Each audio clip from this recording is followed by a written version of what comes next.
सुप्रभात बच्चों। आज हम कक्षा 4 के पर्यावरण अध्ययन विषय का पाठ 8 जंगल की बातें का आगे का प्रकरण बाघ दर्शन के बारे में पढ़ेंगे। तो देखो बच्चों, इससे पहले वाली वीडियो में हमने जानवरों की रेल और एक कविता के बारे में पढ़ा था। फिर उसके बाद हमने दूसरी वीडियो में देखा कि सेजल, तन्वी, प्रकाश और बंटी अपने मामा जी के साथ अभयारण्य घूमने जाते हैं। और कौन सा अभयारण्य था? रणथंभौर अभयारण्य। और वो बैटरी से चलने वाली गाड़ी में जाते हैं, क्योंकि ये गाड़ियाँ ना तो धुआं छोड़ती हैं और ना ही शोर करती हैं। फिर बच्चों ने वहाँ अलग अलग प्रकार के जानवर देखे। जैसे हमने पढ़ा था कि उन्होंने चिंकारों का झुंड, बंदरों का झुंड, नीलगाय और जंगली सूअर भी देखे थे। अब उसके बाद उनकी गाड़ी आगे बढ़ती जा रही थी अभयारण्य के अंदर, और वो बाघ को देखना चाहते थे। तो बाघ दर्शन के बारे में आज हम पढ़ेंगे। ये देखिए, उनकी गाड़ी आ रही है, अभयारण्य में ऐसे घूम रही है और वो बाघ को देखना चाहती हैं। तब बंटी ने कहा, महेश भैया, हमें बाघ कब नज़र आएगा? हमें उसे देखना है। तो महेश भैया ने कहा कि आगे एक तालाब है और वहाँ बाघ पानी पीने आते हैं, वहाँ दिखाई दे सकते हैं। रास्ते में बच्चों ने मोर, खरगोश, नेवला आदि कई जानवरों को देखा। घूमते हुए वे तालाब के किनारे पहुंच गए। काफ़ी देर इंतज़ार किया। अचानक महेश भैया ने सबको चुप रहने के लिए कहा। महेश भैया ने क्या कहा? सुनो, बंदर और चिड़िया का शोर, बाघ कहीं आसपास ही है। सभी ध्यान से चारों तरफ देखने लगे। थोड़ी ही आगे उन्होंने देखा, क्या देखा? कि झाड़ियों में से निकलकर एक बाघ आराम से चलता हुआ पानी तक पहुंचा। मामा जी ने अपने कैमरे से उसके बहुत से चित्र लिए। बाघ के जाने के बाद महेश भैया ने बताया कि बाघ अक्सर अकेला ही रहता है। जैसे इससे पहले उन्होंने पढ़ा कि नीलगाय झुंड में देखी, चिंकारे झुंड में देखे, बंदरों का झुंड देखा। तब मामा जी ने, महेश भैया ने उन्हें बताया कि बाघ है वो अकेले रहता है, झुंड में नहीं रहता। जबकि बाघिन अपने बच्चों को 1-1.5 वर्ष तक अपने साथ रखती है, और बाघिन अपने बच्चों को आवाज़ें पहचानना, शिकार करना, झपट्टा मारना आदि सिखाती है। इनकी सूंघने की शक्ति बहुत तेज होती है, वह उन्हें रात में भी दिखाई देता है। अब देखिए, नीचे कुछ प्रश्न हैं, इनके उत्तर भी हम जान लेते हैं। तो सबसे पहला प्रश्न है कि अभयारण्य में बैटरी वाली गाड़ी ही क्यों चलाते हैं?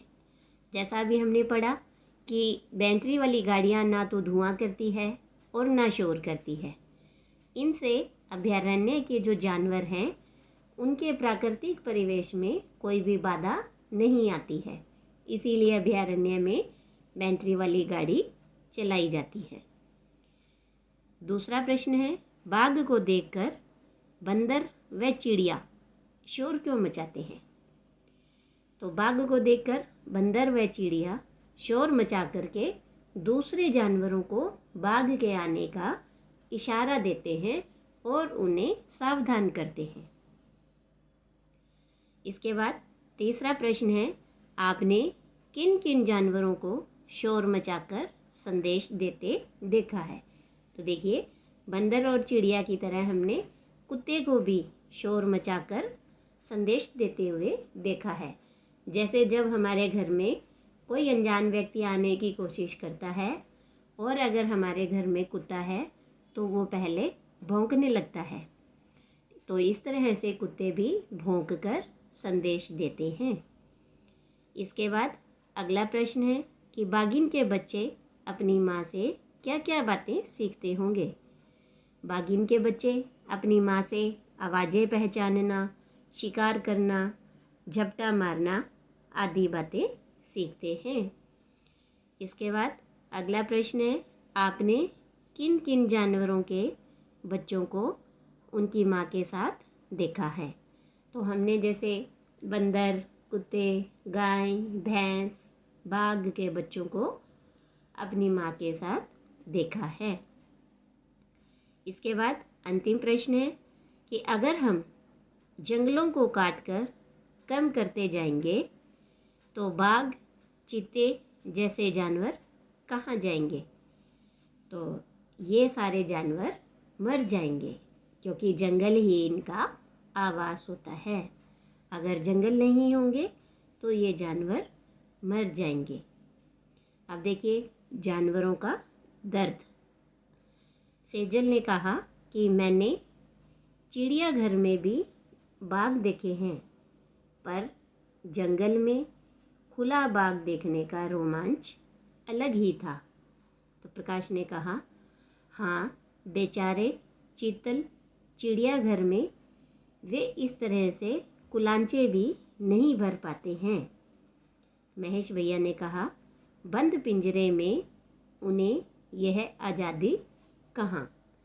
तो बच्चों सोचो, अगर तुम्हें भी कोई तुम्हारे परिवार से अलग कर दे और पिंजरे में बंद कर दे तो तुम्हें कैसा लगेगा।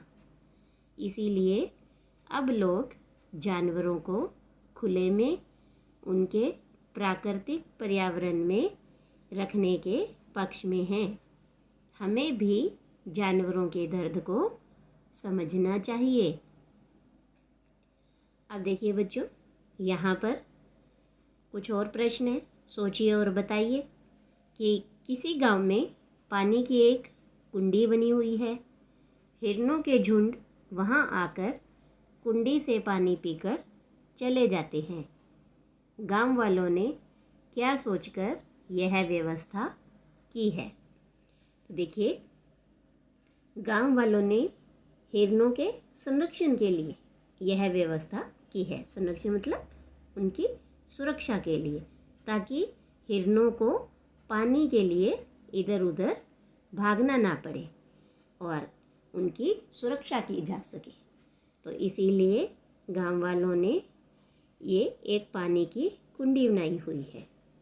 फिर दूसरा प्रश्न है कि यदि भालू का एक बच्चा आपके शहर या गांव में आ जाए तो आप क्या करोगे। तो देखो बच्चों कि हम तुरंत वन के अधिकारियों को सूचित करेंगे और जब तक वो हमारे गांव में आएंगे तब तक हम उस भालू के बच्चे की रक्षा करेंगे, उसकी पूरी देखभाल करेंगे ताकि कोई उसे नुकसान ना पहुंचा सके। इसके बाद आगे है, कुछ लोग सांप दिखने पर उसे मार देते हैं। क्या ऐसा करना ठीक है। तो हम लिखेंगे नहीं, ऐसा करना ठीक नहीं है। इसके बाद अगर आपसे कोई दिन भर काम करवाए तो आप थक जाते हो और काम करने से मना कर देते हो। जानवर थक जाने पर क्या करते हैं। जानवर थक जाने पर आराम करते हैं। जैसे हम भी थक जाते हैं तो हम आराम करते हैं, बिल्कुल वैसे ही जानवर भी थक जाने पर आराम करते हैं। इसके बाद कुछ लोग जीव जंतुओं को अपने शौक के लिए पालते हैं। आपने किन किन जीव जंतुओं को शौक के लिए पाले जाते देखा है। तो हमने कुत्ता, बिल्ली, तोता आदि ऐसे जानवरों को शौक के लिए पाले जाते हुए देखा है। अब नीचे कुछ प्रश्न और हैं, जाना, समझा और अब बताइए। पहला है जिसमें से कि चिंकारा नीलगाय, बंदर और जंगली सूअर की कोई एक एक विशेषता बताइए।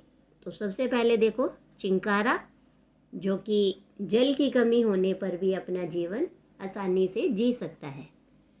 और दूसरा है नीलगाय, कि बड़े और गहरे रंग के होते हैं और कुछ भूरे रंग के भी होते हैं। इसके बाद तीसरे नंबर पर है बंदर, ये पेड़ों पर झुंड में रहते हैं। और जंगली सूअर की क्या विशेषता है कि ये बहुत ताकतवर होते हैं। इसके बाद दूसरा प्रश्न है कि जानवर उनके प्राकृतिक परिवेश में ही खुश क्यों होते हैं? क्योंकि वो क्या आज़ादी महसूस करते हैं कि हम स्वतंत्र हैं, पिंजरे में बंद नहीं हैं, इसीलिए वो प्राकृतिक परिवेश में खुश होते हैं। और अंतिम प्रश्न है, हम जानवरों की क्या मदद कर सकते हैं? तो हम जंगलों को न काटकर जानवरों की मदद कर सकते हैं, क्योंकि ये उनका आवास स्थान होता है।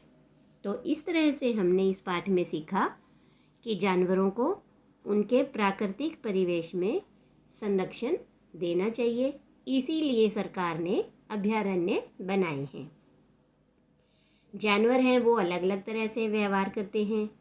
कुछ जानवर हैं वो झुंड में रहते हैं और कुछ अकेले रहते हैं।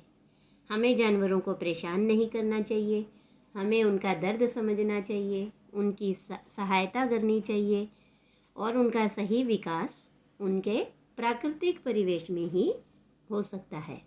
तो इस तरह से ये पाठ पूरा होता है। आज के लिए इतना ही। धन्यवाद बच्चों।